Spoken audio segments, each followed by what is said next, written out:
Hola, ¿qué tal? Espero que estén muy bien. Sean todos bienvenidas y bienvenidos a esta sesión número 3 de su materia en psicometría. Pues vamos a dar inicio. Como en cada sesión, es importante compartirles cuál es el objetivo general. Y bueno, pues el objetivo general de esta sesión y de esta asignatura es que al finalizar ustedes pueden clasificar las medidas de tendencia central, la curva normal, las medidas de variabilidad, que son conceptos que vamos a ir viendo durante todas las sesiones, así como los límites y alcances de la psicometría, con la finalidad de que ustedes puedan operar los elementos básicos de la psicometría, como es la clasificación, los tipos y características generales de estos. Entonces, ya hemos ido abordando este temario a lo largo de estas semanas y bueno, pues espero que haya sido lo más clara posible. Ya hemos hablado un poco acerca de cuáles son los límites y alcances de la psicometría. De hecho, la tarea que tienen esta semana para entregar habla acerca de eso, de cuáles son los límites, pero también cuáles son los alcances que tiene la psicometría, hasta dónde pueden llegar. Y también estaremos hablando de los elementos básicos en psicometría, cuáles son las escalas de medición y la psicometría y sus aplicaciones. Que de esto se va a basar su proyecto final en que ustedes puedan definir cuáles van a ser los elementos que va a contener su proyecto con base en el área en la que ustedes lo quieran llevar. Y bueno, pues este es nuestro temario para la sesión del día de hoy. Vamos a hablar en esta sesión específicamente de los elementos básicos de un test, todo lo que conlleva la confiabilidad, validez y estandarización y por qué son tan importantes. Y bueno, pues seguiremos hablando acerca del tema. Y como en cada sesión es importante que podamos hacer un breve resumen, porque este resumen nos ayuda mucho a que podamos ir como hilando los temas. Entonces, si recuerdan, la sesión pasada abordábamos el tema elementos básicos en psicometría, cuál era la historia, la clasificación de los test. E hicimos todo un abordaje sobre este tema, hicimos todo un proceso en el cual vimos la parte de la historia, cómo se fue dando, y justo hablábamos de que a los inicios en la psicometría, como un resumen, es que se creó el primer test psicométrico, que fue la escala métrica de inteligencia, que se creó por los franceses, que estos autores son sumamente importantes en la historia de la psicometría, ¿no? Que es Binet y Simon en 1905, quienes introdujeron en psicología el concepto de edad mental. Después de ello, el psicólogo William Stern, en 1912, creó el concepto de cociente intelectual, o el CI, y por otro lado, empezaron a crearse los cuestionarios de datos de personalidad de Robert Husworth, y quien hizo el primer test de personalidad. Después de las primeras décadas del pasado siglo, los test psicométricos se fueron construyendo y basados en la historia y la teoría clásica de los test, que fue creada por el psicólogo inglés Charles Spearman en la segunda década del siglo XX. Después de esto, en las últimas 3 décadas del mismo, apareció otro enfoque, ¿no? Para la construcción de tesis llamada teoría de la respuesta Litten, que lo vamos a ver ahorita más a detalle, y que pues muchos de los test se empezaron a basar en ello. Entonces, si recuerdan en la sesión pasada también abordábamos toda esa historia, veíamos de dónde viene y cómo es la psicometría al día de hoy, ¿no? Porque podríamos definir el periodo entre los 30 y 60 como la época dorada de la psicología, la época donde la psicología tuvo mayor auge. Y que en este periodo es cuando se publican libros, manuales y todo lo que al día de hoy ya conocemos de la psicología. Y también durante los años 60 fue una década de revisión crítica y de apertura a nuevos caminos dentro de la psicometría, porque a partir de esta teoría, ¿no? Que se creó en su momento, el debate sobre la estimación de los errores cristalizó en dos corrientes, la teoría de la generalizabilidad y la teoría de la respuesta libre, ¿no? Que poco a poco igual vamos a ver estos conceptos. Y también pues tiene un enfoque la psicometría al procedimiento para establecer estándares de datación, así como consistencia, precisión, cómo se van a clasificar a los elementos. Entonces, la psicometría es pues una rama de la psicología que mediante teorías, métodos, técnicas de vinculación al desarrollo y la administración de los tests, de lo que se ocupa es de la medida indirecta de los fenómenos psicológicos, con el objeto de hacer descripciones, clasificaciones, diagnósticos, explicaciones o predicciones, y que esto permitan orientar una acción a tomar decisiones sobre el comportamiento de las personas en el ejercicio profesional de la psicología. Eso es lo que podríamos definir. Y si recuerdan, también en esta sesión hablábamos de las diferencias entre ciertos términos, ¿no? Porque a veces creemos que son lo mismo test de personalidad, escala, batería. Y aunque sí podríamos en algún punto usarlos como sinónimos, ya vimos que cada uno tiene aspectos muy específicos. Y también algo que veíamos de la sesión pasada es la parte de la clasificación de los test. Hay bastantes clasificaciones, pero las más importantes se centran en que los test se clasifican según el propósito, según el contenido, según el estatus comercial, según el tipo de administración, según el formato, según el tratamiento de sus respuestas, según la interpretación de sus puntuaciones o incluso según las demandas exigidas. Entonces, con base en esto es que podemos clasificar y elegir cuáles son los test que vamos a utilizar. Y bueno, pues después de este breve resumen, hoy nos vamos a centrar en el tema que hoy nos acuñe, ¿no? Que el tema de hoy tiene que ver con respecto a esos elementos básicos de un test, ¿no? Entonces, ¿cuáles serían los requisitos de un test psicométrico? ¿Cuáles son los requisitos que debe tener un test psicométrico para ser válido, para ser utilizado? Y es que para que un test sea llamado test psicométrico, debe cumplir con varios requisitos. Uno de ellos es que el contenido y la dificultad de los ítems esté sistemáticamente controlado. Es decir, que la construcción del test esté controlada, que su contenido y la dificultad se haya evaluado previamente. También tenemos que identificar la situación de aplicación de nuestro test, es decir, el ambiente en el cual se administra, el material, la administración tal cual, debe estar bien definida su aplicación y debe estar reproducida idénticamente para todos los sujetos examinados en el test. Porque si estoy diciendo que para algunos es de cierta forma, se tienen que cuidar ciertas características, no se puede cuidar solo en algunos, sino en todos se debe cuidar de la misma manera. Entonces es importante identificar esos aspectos. Porque si aplicamos este test a un grupo de personas, también al siguiente grupo de personas o al siguiente sujeto lo tenemos que aplicar de la misma manera. No podemos aplicarlo de forma distinta porque entonces no se estarían cumpliendo con estas características. También debemos hacer un registro del comportamiento provocado en el sujeto examinado, porque este debe ser preciso y objetivo. No podemos hacerlo distinto en cada sujeto o analizarlo de manera diferente.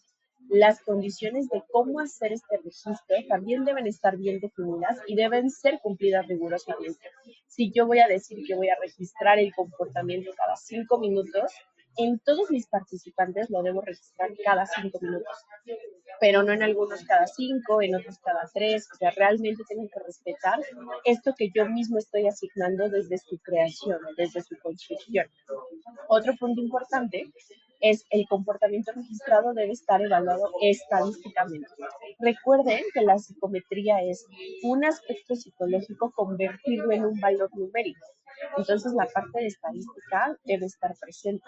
Con respecto al del grupo de los individuos y también los grupos de referencia normativos. Entonces tenemos que identificar estos aspectos y tenemos que identificar que el comportamiento registrado se evalúa estadísticamente, se obtenga un valor numérico por esto. Los sujetos examinados son clasificados, eso también debe ser importante, porque deben ser clasificados en función de normas resultantes del examen previo de referencia o normativo, que se llama baremo. Y ahorita vamos a ver a qué se refiere este término, porque tal vez para muchos y muchas de ustedes es un término nuevo, ¿no? Entonces, deben ser examinados en función a normas resultantes lo que va a permitir situar a cada una de las respuestas totales o parciales en una distribución estadística, ¿no? Es decir, hacer un contraste entre lo que debería responder y lo que respondió. Y vamos a llegar más adelante a ese término, pero de una vez les aclaro esta duda por si les surge. Este es un término muy común en psicometría. Baremo de un test psicológico es el conjunto de normas y referencias que se permiten establecer para una escala de puntuaciones, ¿no? Con la que vamos a interpretar los resultados de una prueba. Es como el con qué los vamos a comparar. Y estas puntuaciones se van a obtener a partir de la comparación con una muestra representativa de nuestra población. A la que nosotros vamos a evaluar. Entonces, el baremo es estas normas o estas referencias que vamos a tener para contra las cuales vamos a evaluar. Las respuestas a las cuestiones planteadas deben dar una medida correcta del comportamiento al test que apunta, es decir, tiene que tener mucha validez, que realmente las respuestas vayan en relación a lo que se está midiendo, ¿no? Yo les ponía ejemplos de, a ver, se está midiendo ansiedad, pues entonces las preguntas y las respuestas tienen que ir orientadas a identificar su ansiedad, no su depresión o no sus problemas familiares, sino la ansiedad. Si las condiciones no cambian, la repetición del examen debe conducir siempre al mismo resultado. Entonces, estos son los requisitos para crear un test psicométrico, que las condiciones no cambien y que la repetición del examen, sin importar cuántas veces se repita, debe conducir siempre al mismo resultado o a otro muy próximo. Y esto es la fiabilidad, que es un tema que ahorita vamos a ver muy a detalle, pero que no importa cuántas veces apliquemos este cuestionario, siempre debe medir ansiedad. Algunas veces ansiedad, algunas veces no. Esa no sería una respuesta correcta. Siempre tiene que medir el mismo resultado. Eso también es sumamente importante. Y después también es importante, porque esto fue parte de la tarea que ustedes hicieron, ¿cuáles son las limitaciones de la psicometría o las limitaciones del uso de un test psicométrico? Pues que una prueba o test debe emplearse solamente para apreciar los aspectos para los cuales se ha elaborado. Es decir, para que yo aplique una prueba de inteligencia, solo mido inteligencia. Ah, pero también quiero medir su nivel de coeficiente intelectual. No, solo inteligencia o solo ese aspecto. Ah, pero sus niveles de motivación. Bueno, tienes que utilizar otro test que esté específicamente empleado para ese, pero no puedes utilizar el mismo para dos opciones distintas, ¿no? O para dos características psicológicas distintas. Entonces, ese es su primer limitante y que creo que es bastante adecuada, porque entonces, ¿dónde estaría la validez? Si no se convertiría en un test de revista, ¿no? Donde te mide tu horóscopo, pero también tu planeta, pero también muchos otros aspectos. Entonces, las limitaciones del uso del test psicométrico es que una prueba o un test debe emplearse solamente para apreciar los aspectos para los cuales se ha elaborado. Las normas o el conjunto de normas, es decir, el baremo de una prueba no tiene validez universal. O sea, no aplica para todos. Solo son válidas si los individuos que toman el test poseen las características similares a las de los sujetos que formaron muestra y que sirvió para obtener dichas normas. Es decir, si hicimos un test con chicos con autismo, no puede esperar resultados en otro tipo de chicos. Es decir, los que no tienen autismo no podrían entrar en esto porque solo lo medimos en niños y con autismo. Entonces, esta variabilidad es importante entenderla y que al final es una limitación, pero que nos pone o nos marca la pauta de cómo lo deberíamos hacer. También se deben construir normas para los grupos de los cuales se usará el test. Es decir, si esos grupos difieren de aquellos en los cuales se hicieron los baremos, que aparecen en el manual de la prueba. Es decir, si van a variar, entonces debemos construir normas para esos grupos. ¿Okay? Se puede hacer bajo estas condiciones, bajo estas características, establecer claramente cuáles van a ser las características de las personas que pueden responder ese tipo de test. Otra limitación es que un test aprecia la función medida tal cual y tal como se da en el individuo en el momento de la aplicación de la prueba. Si las condiciones que influyen sobre el individuo se modifican, existe la posibilidad de que tales cambios influyan en los puntajes resultantes del test. Es decir, en ese momento tiene que cumplir con esas características y vamos a obtener un resultado. Pero si las cosas cambian, el resultado va a ser completamente distinto. Entonces, usualmente por eso los resultados tienen una validez de 6 meses, porque después de ese tiempo, desafortunadamente, las condiciones cambian, se modifican ciertas cosas y no puede tener los mismos resultados. Pasa mucho, por ejemplo, en los test de depresión. En un test de depresión, sí, de cuando te lo aplicaron a 6 meses, te casaste, te divorciaste, tuviste una pérdida importante de un familiar, perdiste tu trabajo. Es decir, algo sucedió. El test, el resultado de depresión va a cambiar radicalmente porque la persona se va a encontrar en otro momento, en otra circunstancia, en otra situación y tenemos que volver a reaplicar. No puedo considerar un test aplicado 6 meses antes para una situación completamente distinta. Y esta es una limitación del uso de los tests, que te dice, a ver, el test se aprecia en medida de el momento, cómo estaba en ese momento. Si las circunstancias cambian, pues todo cambia. Otra limitante es que los resultados de un test no deben emplearse para diagnosticar per se estados psicológicos o estados patológicos. Es decir, es importantísimo que no nos basemos solamente en el resultado para decir, ah, sí, tiene tal patología. Es una parte nada más. Deben considerarse estos test psicométricos como elementos de información que juiciosamente analizados e integrados con otros elementos de información ayudarán a este diagnóstico. Pero por sí solo eh, el resultado del test no nos puede dar un estado, ¿no? O un diagnóstico específico. Es muy importante y eso a veces pasa mucho, que pasa lo mismo en el ámbito laboral. No solamente porque tuve el resultado positivo de su prueba psicológica, yo lo voy a contratar o no. Más bien, la entrevista, más una evaluación, más muchos elementos hacen que yo tome la decisión de contratar o no a una persona. Pero no solamente el resultado es el determinante.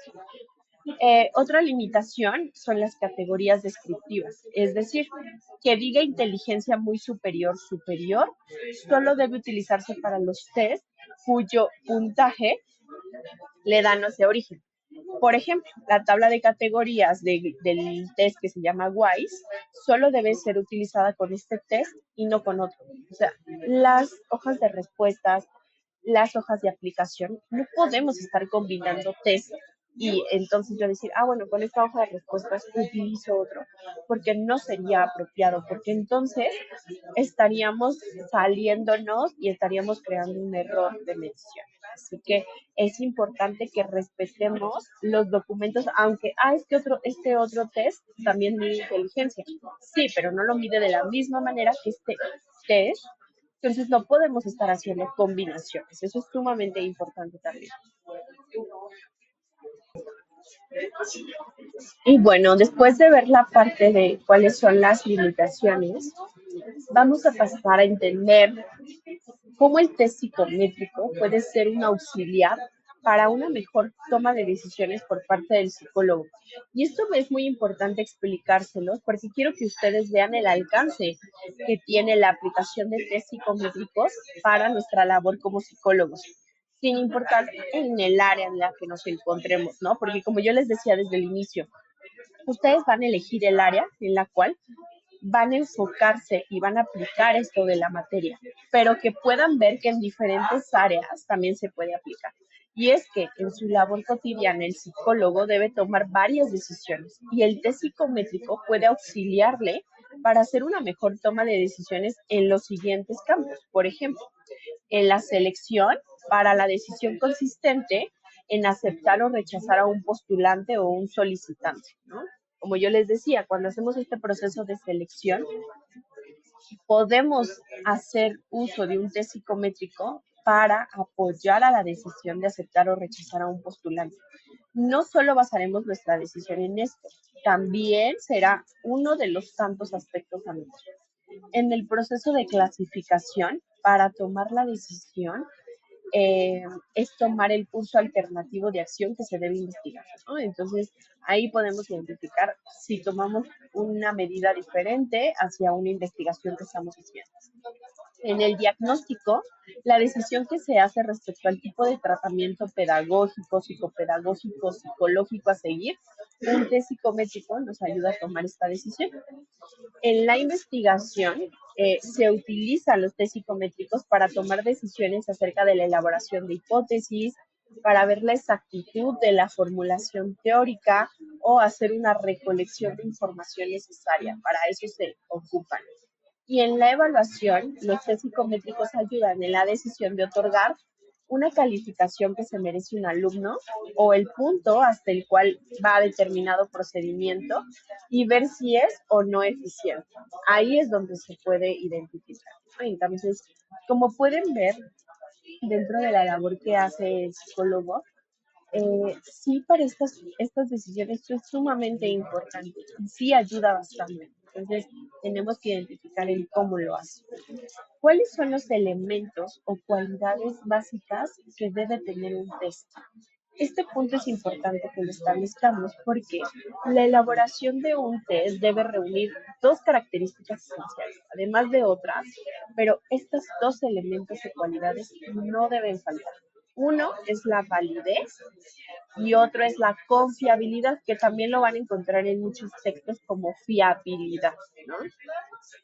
Y en términos generales, ahorita lo vamos a ver a detalle, pero en términos generales, la validez hace referencia al uso de los resultados obtenidos a través del test, ¿no? Que realmente nos den esos resultados.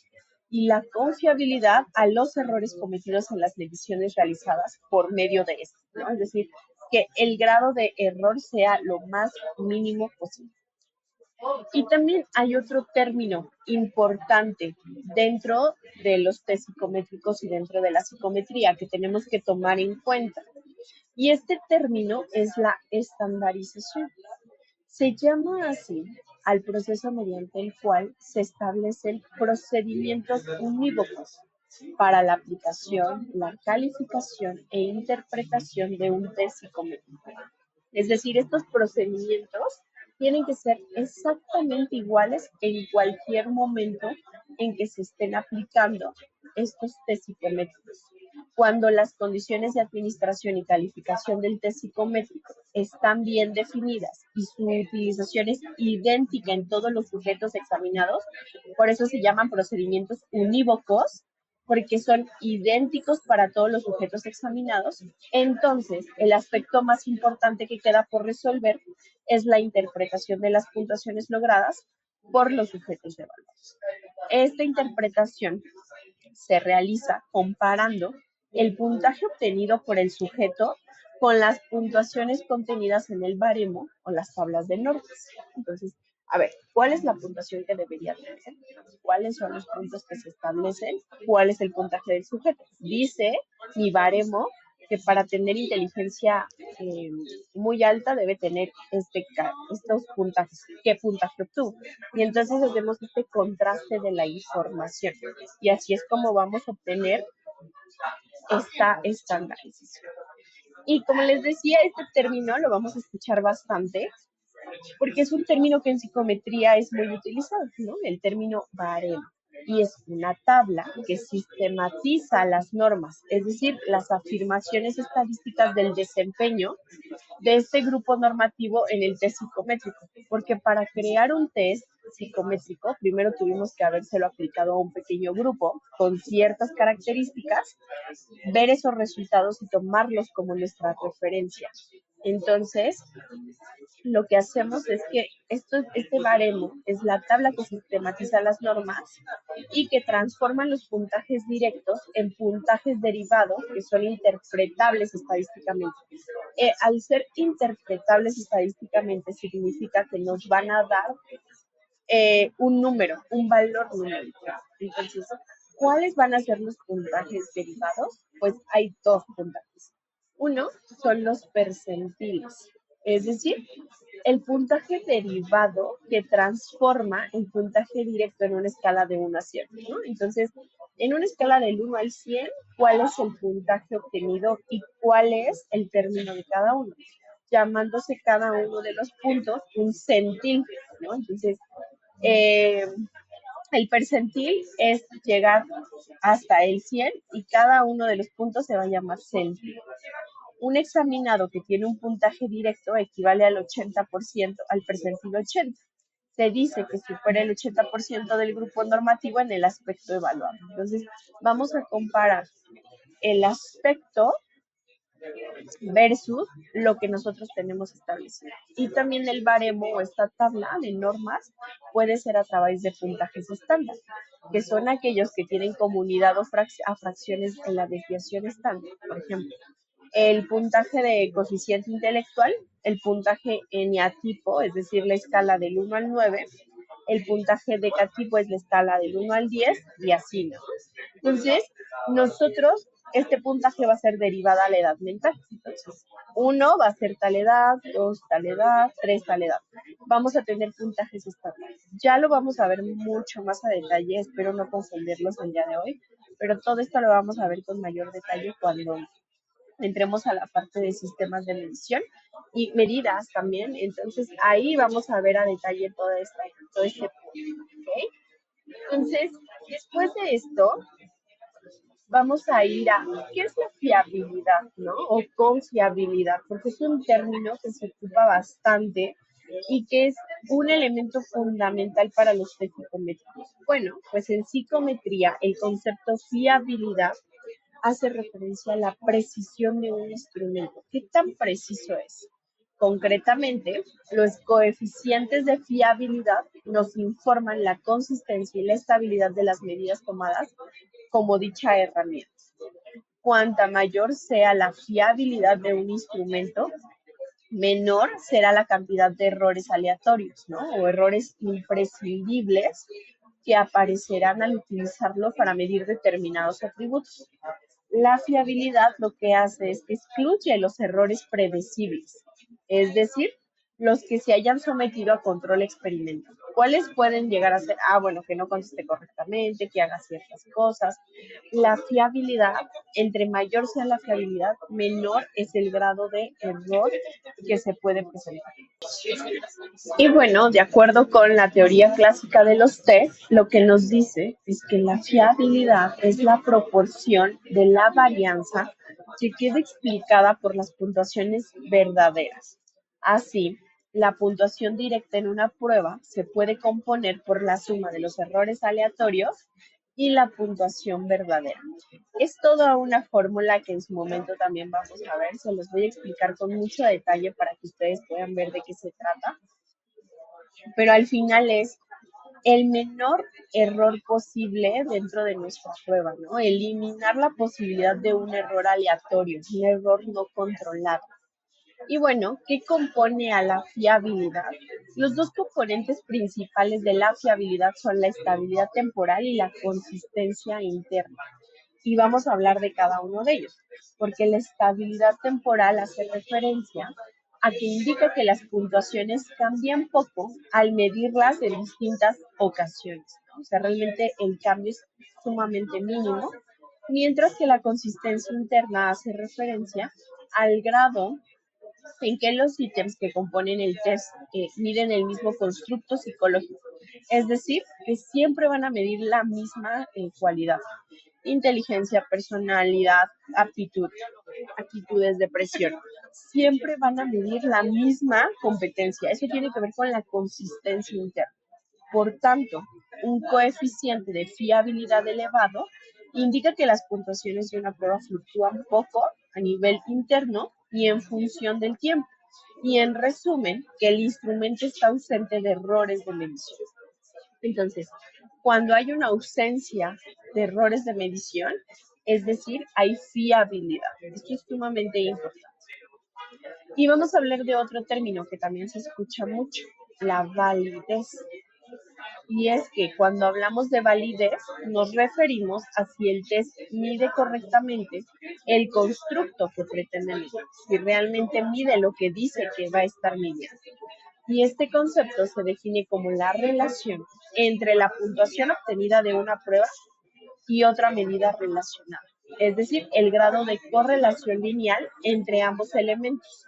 Esto nos va a determinar el coeficiente de validez, que realmente si dice que va a medir ansiedad y obtenemos unos puntos y después hay un puntaje que dice que a partir de 50 mide ansiedad, entonces ahí es donde se va a relacionar y vamos a darnos cuenta que sí está midiendo lo que dice.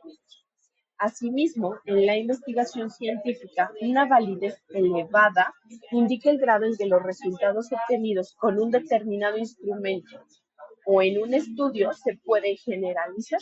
Existen diferentes tipos de validez que dependen del modo en que se calcule. Y esto hace que se trate de un término con acepciones muy diversas, ¿no? Porque podemos distinguir entre validez de contenido, validez de criterio o validez empírica y validez de constructo.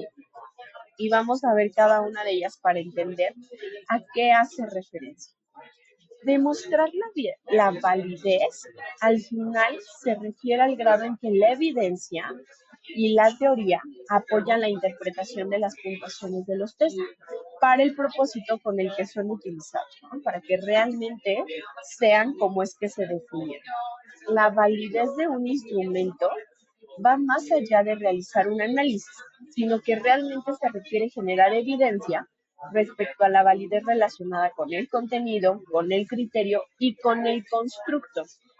Entonces, cuando hablamos de la validez relacionada con el contenido, pues alude a garantizar que los indicadores, es decir, nuestros reactivos de una prueba, realmente representan una porción de un universo posible. Esto es sencillo cuando se tienen indicadores objetivos, tal es el caso de la evaluación de las habilidades matemáticas, ¿no? Pero en el caso de las variables psicológicas o constructos, que son entidades no tangibles, se opta por llevar a cabo un jueceo de expertos, quienes valoran si un conjunto de reactivos es idóneo para construir para poder construir un constructo específico, ¿no? Para que realmente podamos ver si se mide de la forma en que se espera. Entonces, en este término de validez, es que realmente el conjunto de reactivos es idóneo. Siguiente punto, vamos a ver cada uno de estos tipos de validez para ver a qué hacen referencia. La validez de contenido define hasta qué punto los ítems de un test psicométrico son una muestra realmente representativa de los elementos que componen el constructo evaluado. O sea, ¿qué realmente sí componen estos elementos? El instrumento es importante que contenga todos los aspectos fundamentales del constructo. Por ejemplo, si queremos hacer una prueba adecuada para medir la depresión, debemos incluir necesariamente ítems que sí evalúen el estado de ánimo y la disminución del placer, porque entonces sí tendría validez el contenido de ese test psicométrico. La validez de criterio mide la capacidad del instrumento para poder predecir aspectos relacionados con el rasgo o el área de interés, ¿no? O sea, como poder predecir esta parte de la depresión, entonces lo tiene que predecir a través de ciertos rasgos. Como decía, hace ciertas características, entonces podríamos hablar de este aspecto. Y la validez de constructo, que la validez de constructo pretende determinar si el test mide aquello que pretende medir, tal cual. Por ejemplo, a partir de la convergencia, es decir, la revisión entre las puntuaciones obtenidas en pruebas similares. A ver, en pruebas similares, eh, de presión alta marcaba 100 puntos. A ver, ¿cuántos puntos se lo obtuvo? Ah, sí, 99. Ah, sí. Entonces, sí, marcó 101. Entonces, mediante esta relación podemos ver que realmente mide lo que dice que va a medir. Y bueno, pues a veces tenemos como esta duda de cuál es la diferencia entre fiabilidad y validez. Y vamos a ver 4 características que nos hacen identificar estas diferencias. La primera diferencia es el objeto de análisis. Es decir, la fiabilidad es una característica del instrumento en el sentido en que mide las propiedades de los ítems que lo componen, ¿no? O sea, mide como todo el constructo. Por contra, la validez no se refiere exactamente al instrumento como tal, al documento, sino a las generalizaciones que se hacen a partir de los resultados.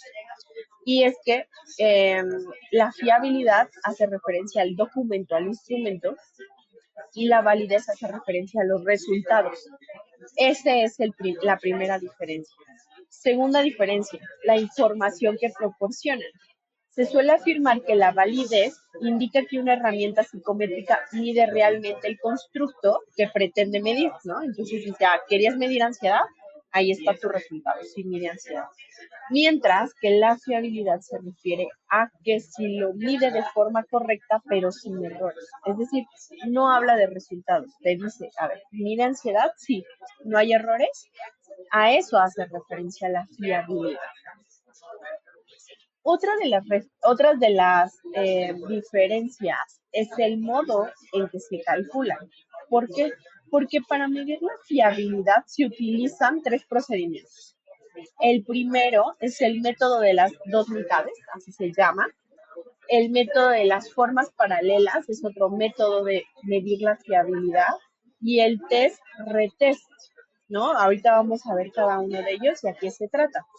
El más usado es el procedimiento de las dos mitades, en el cual se dividen los ítems en dos grupos, una vez contestado el test, y después se analiza la correlación entre las dos mitades, ¿no? Para ver si realmente son válidas y son correctas. El método de las formas paralelas o alternativas consiste en crear dos test equivalentes para medir hasta qué punto se correlacionan los ítems entre ellos, a ver si realmente están midiéndose de manera correcta. Y el test-retest se basa en pasar la prueba dos veces, tal cual, en condiciones lo más similares posible o lo más idénticas posible. Y ambos procedimientos se pueden combinar, dando lugar al test-retest en formas paralelas, que consiste en dejar un intervalo de tiempo entre la primera forma del test y la segunda, y ver los resultados de ambos. Entonces, si en uno sus resultados fueron de 80, en el otro también tendría que ser de esa manera. Entonces, a eso hace referencia la parte de la fiabilidad. Por su parte, la validez se calcula de formas distintas, porque se hace en función del tipo, pero en general todos los métodos se basan en la comparación entre la puntuación del test objetivo y otros datos de los mismos sujetos en relación a rasgos similares. El objetivo es que la prueba pueda actuar como un predictor del rasgo, ¿no? Que realmente nos diga, bueno, si está sucediendo esto, lo va a hacer de esta manera. Entonces, ese es otro punto. Y por último, la cuarta diferencia entre la fiabilidad y la validez es la relación que hay entre ambos conceptos. Porque la fiabilidad de un instrumento psicométrico influye en su validez. Cuanto más fiable sea, mayor también será su validez, porque entre menor error haya, más probable es que mide el aspecto que se espera medir. Por tanto, los coeficientes de validez de una herramienta siempre son inferiores a los de la fiabilidad, y la validez nos informa indirectamente sobre la fiabilidad. O sea, realmente hay relación entre estos dos conceptos, porque si hay fiabilidad, o sea, si realmente los ítems están correctos, estos nos van a llevar casi de manera automática hacia la validez del instrumento que nosotros estamos utilizando. Entonces, en resumen, ¿qué pasa? Pues una prueba debe demostrar conjuntamente su objetividad, su validez y su confiabilidad para ser realmente considerada como un instrumento de evaluación científicamente útil. Y no obstante, el siguiente paso que debemos emplear de manera ética y responsable a la prueba es, a partir de dichos datos, se tomarán decisiones importantes, siendo este último paso el que contribuye a la psicología, ¿no? Entonces, realmente lo que tenemos que hacer es emplear de una manera ética los resultados obtenidos. Así, cuando se redacta un informe de investigación, se debe explicar explícitamente el nombre del instrumento, los autores, el año, sus propiedades psicométricas y tanto la confiabilidad como la validez que tiene este documento. Realmente se tiene que tener la capacidad de poderlo explicar. Y para ello también esto nos lleva a hablar de otro término, que son las técnicas proyectivas. Y es que las técnicas proyectivas, a diferencia de los test psicométricos, deben su nombre al término proyección.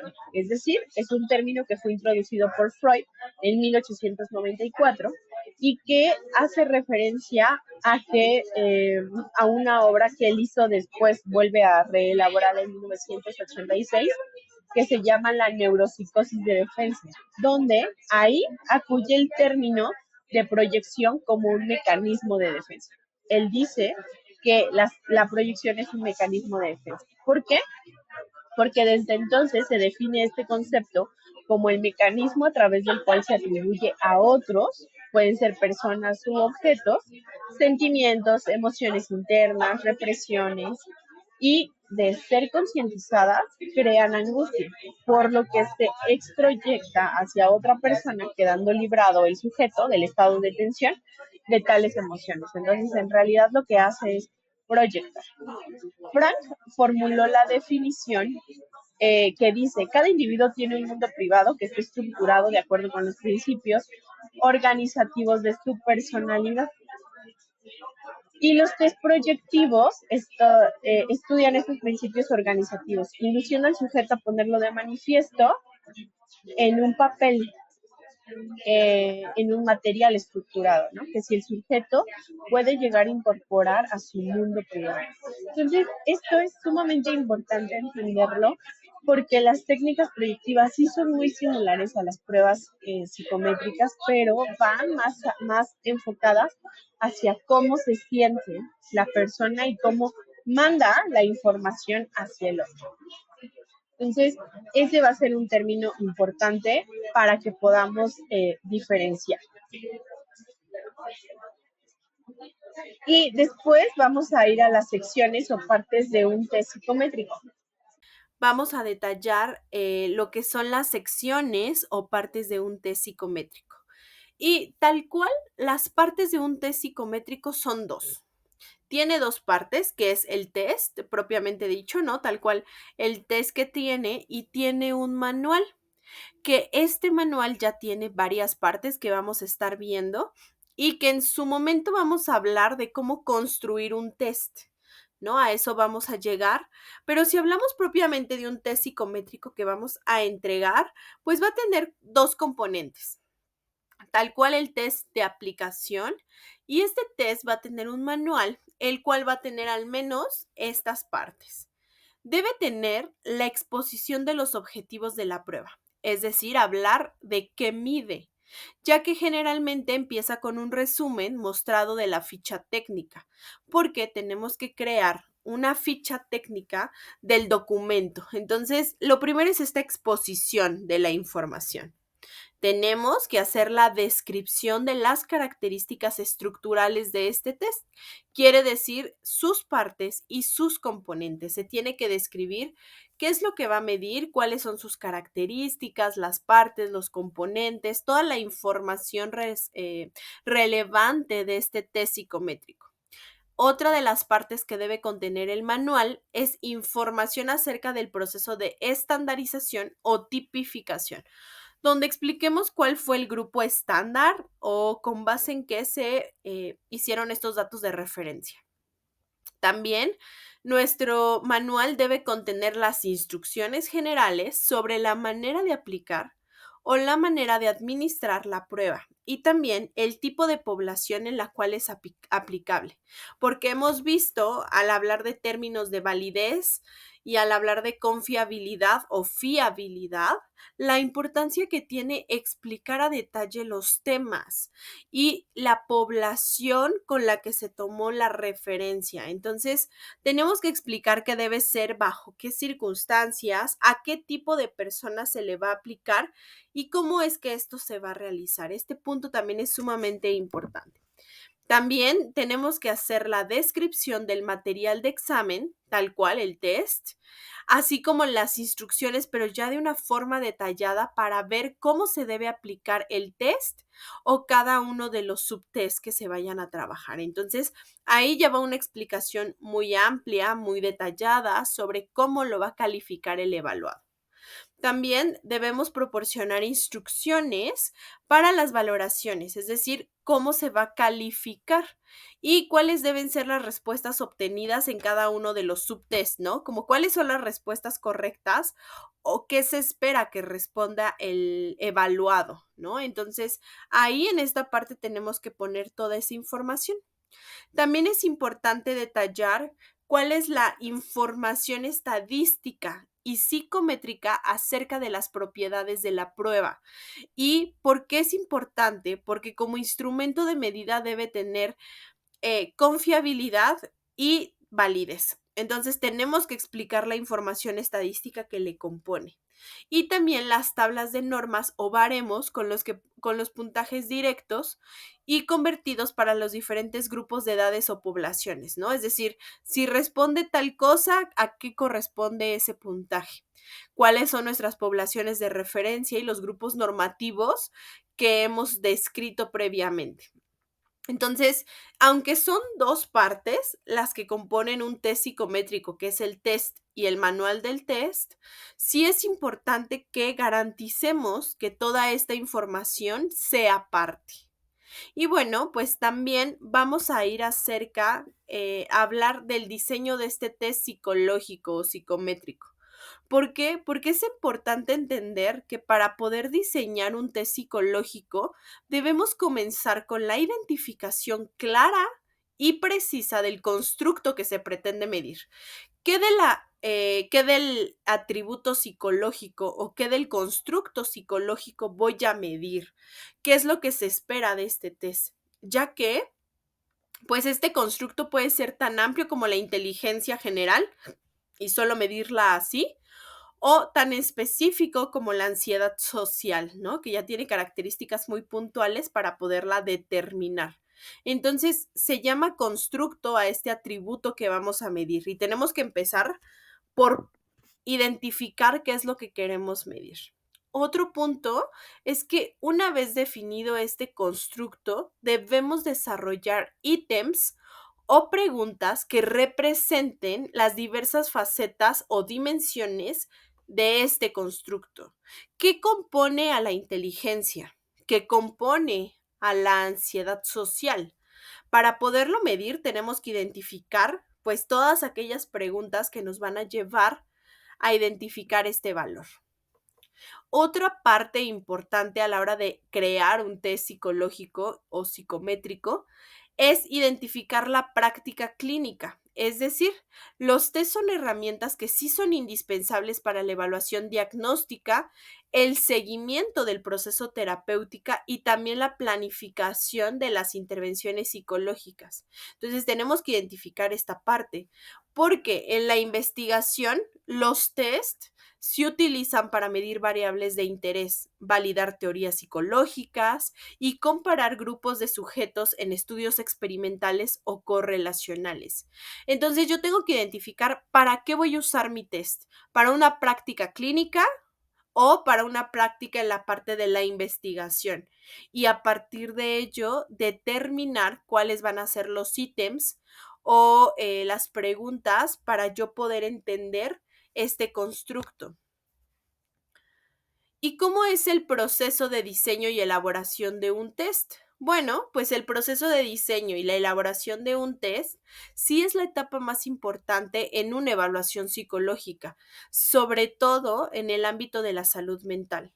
¿Por qué? Porque este proceso implica una serie de pasos que son sistemáticos y que deben ser muy meticulosos, que van a ir desde la definición de variables y objetivos hasta la captación de información de ya los sujetos evaluados, ¿no? Ya los resultados.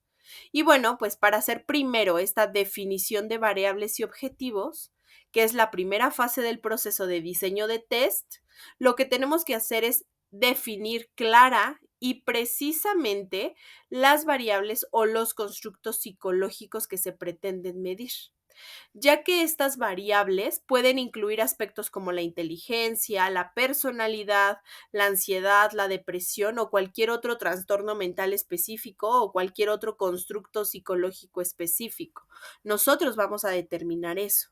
Y es que antes de definir estas variables de interés, es crucial establecer los objetivos, el para qué voy a hacer esta evaluación psicológica. Estos objetivos pueden variar según el contexto y también es importante incluir la identificación de síntomas. ¿Qué síntomas me hablan acerca de la depresión? ¿Qué síntomas me hablan acerca de la ansiedad?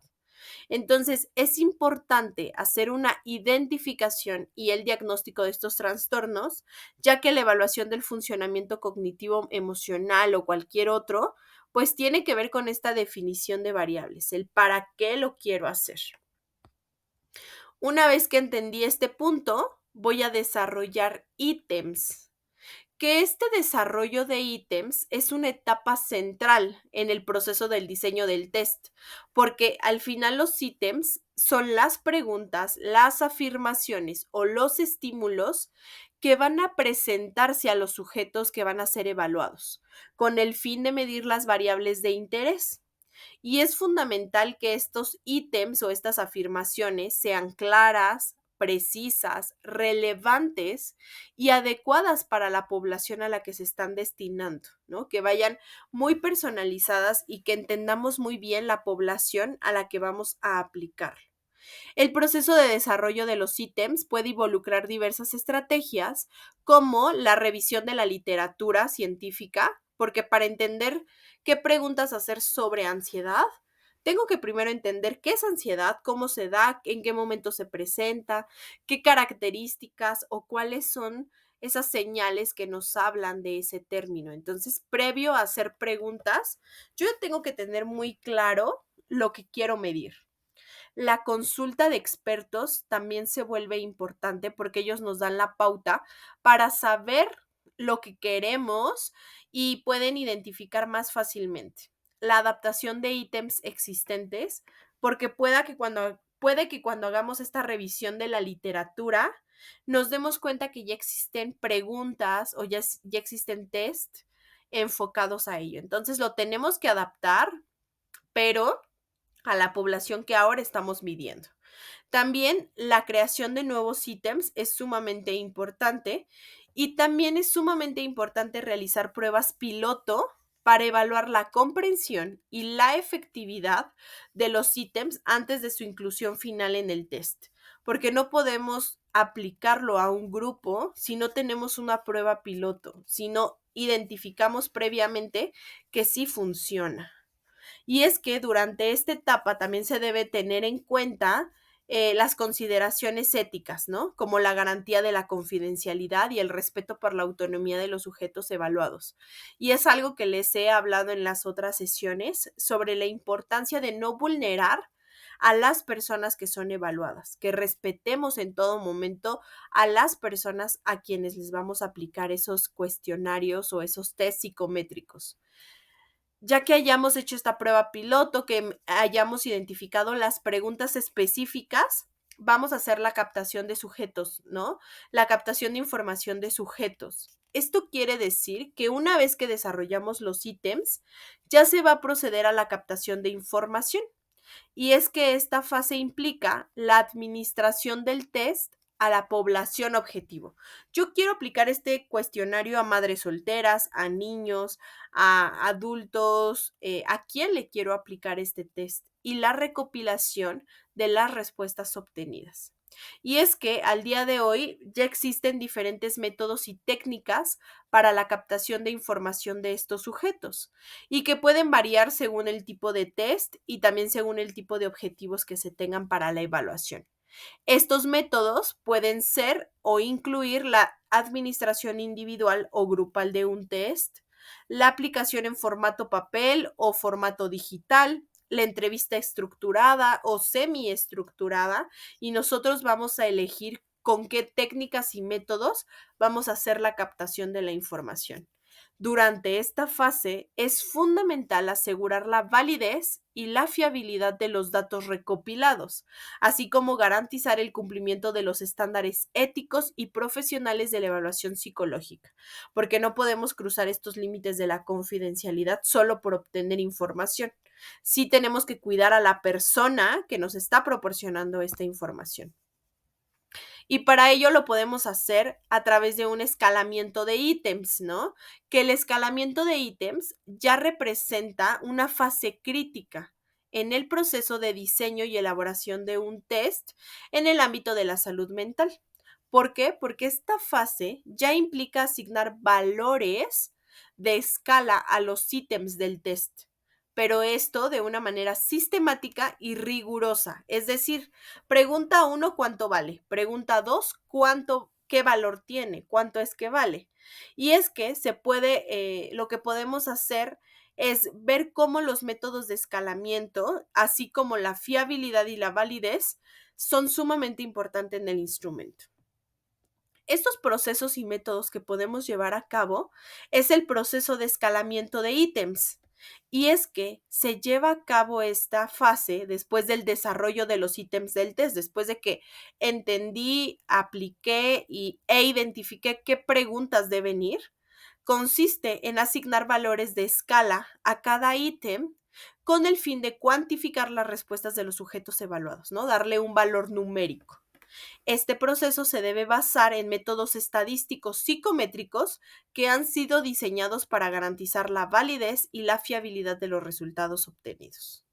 El método de escalamiento que vamos a seleccionar, pues va a depender mucho del tipo de test, las características de la población objetivo y sobre todo los objetivos específicos de nuestra prueba psicológica. Después tenemos que hacer cuestiones estadísticas de tendencia central, ¿no? Esa puede ser una parte. Que estos métodos utilizan medidas de centralidad como la media y la mediana para poder asignar valores de escala a los ítems. La media se utiliza para comúnmente calcular el promedio de las respuestas de los sujetos, mientras que la mediana se emplea para determinar el punto medio de la distribución de las respuestas. Y esto lo vamos a ver con mayor detalle en la siguiente sesión. También lo que podemos hacer en este escalamiento es proporción a un valor dado. Este método lo que hace es que asigna valores de escala en función de la proporción de sujetos que seleccionan una respuesta específica. Por ejemplo, un ítem puede recibir un valor de escala más alto si la mayoría seleccionan una respuesta determinada, porque ese es como hacia dónde se va esta tendencia.